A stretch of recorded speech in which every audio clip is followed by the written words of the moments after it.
Assalamualaikum warahmatullahi wabarakatuh.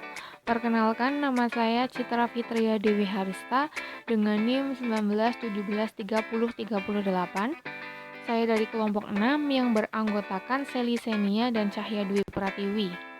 Di sini kami akan sedikit memaparkan hasil diskusi kami guna memenuhi tugas mata kuliah Hukum Islam dan Masyarakat Indonesia pada kelas 4 HTNA yang diampu oleh Pak Dosen Hasanuddin dengan materi konsep The Living Law dan positivisme hukum.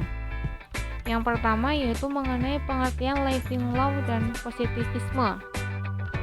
Istilah The Living Law pertama kali dikemukakan oleh Egon Ehrlich sebagai lawan kata dari State Law atau hukum dibuat oleh negara atau hukum positif.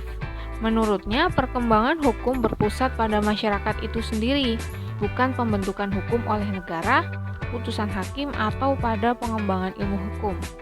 Sedangkan positivisme berasal dari kata ponere yang berarti diletakkan. Dengan demikian, positivisme menunjukkan pada sebuah sikap atau pemikiran yang meletakkan pada pandangan dan pendekatannya pada sesuatu. Dalam kacamata positivis, tiada hukum lain kecuali perintah penguasa. Hukum positif terbagi menjadi dua, yaitu aliran positivisme sosiologis yang dikemukakan oleh John Austin dan aliran positivisme yudiris yang dikemukakan oleh Hans Kelsen. Menurut John Austin, aliran positivisme sosiologis adalah perintah dari penguasa negara, sedangkan hakikat hukum itu sendiri menurutnya terletak pada unsur perintah, dan hukum dipandang sebagai suatu sistem yang tetap, logis, dan tertutup.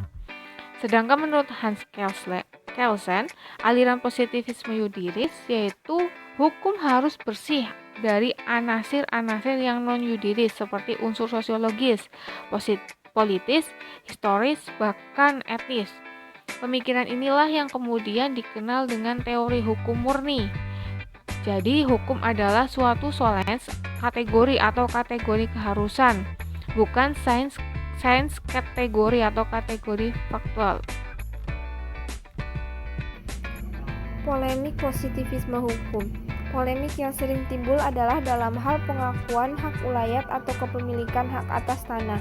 Hak ulayat adalah hak penguasaan atas tanah masyarakat hukum adat yang dalam ketentuan peraturan perundang-undangan diakui oleh negara, di mana dalam teorinya hak ulayat dapat mengembang, menguat, dan mengempis, melemah, sama halnya dengan hak-hak perorangan, dan ini pula yang merupakan sifat istimewa hak-hak atas tanah yang tunduk pada hukum adat. Semakin kuat kedudukan hak ulayat, maka hak milik atas tanah itu semakin mengempis. Tetapi apabila semakin kuat hak milik itu, maka keberadaan hak ulayat itu akan berakhir. Untuk konsep kedepannya diharapkan untuk adanya jaminan kepastian hukum tentang pengelolaan hak ulayat masyarakat hukum adat, di mana haruslah dibuat secara lebih mendalam atau lebih rinci.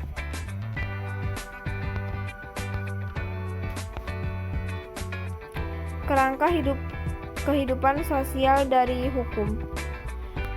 Carl N. Llewellyn menganalisa perkembangan hukum di dalam kerangka hubungan antara pengaturan-pengaturan hukum dengan perubahan keadaan sosial. Hukum merupakan bagian kebudayaan yang antara lain mencakup kebiasaan sikap maupun cita-cita yang ditransmisikan dari satu generasi tertentu ke generasi berikutnya. Llewellyn beranggapan bahwa hukum dapat dianalisa dari perspektif kelembagaan, sehingga dapat dipahami baik oleh para ahli hukum maupun para ahli sosiologi. Suatu lembaga hukum dapat dianalisa dengan cara mengamati interaksinya, kaidah-kaidahnya maupun standar-standarnya. Fungsi lembaga hukum dalam mencatat pekerjaan-pekerjaan hukum seperti yang pertama itu menyelesaikan proses sengketa. Kemudian yang kedua, penyaluran perilaku, kebiasaan, dan harapan-harapan untuk mencegah atau mengurangi timbulnya sengketa. Kemudian yang ketiga, penyaluran kembali perilaku untuk kebiasaan baru serta harapan-harapan yang sesuai dengan kondisi kehidupan pribadi maupun kelompok yang berubah atau menimbulkan sengketa baru. Kemudian yang terakhir, mengadakan alokasi kekuasaan dengan melakukannya dalam kasus-kasus darurat terhadap ragu-raguan atau pembaharuan. Beberapa karakteristik hukum positif dan driving law. Dalam bentuk hukum positif itu tertulis, sedangkan driving law itu tidak tertulis. Sifat hukum positif otonom, sedangkan driving law itu tidak otonom. Bentuk hukum positif perlu driving law, adat kebiasaan, norma agama, dan lainnya.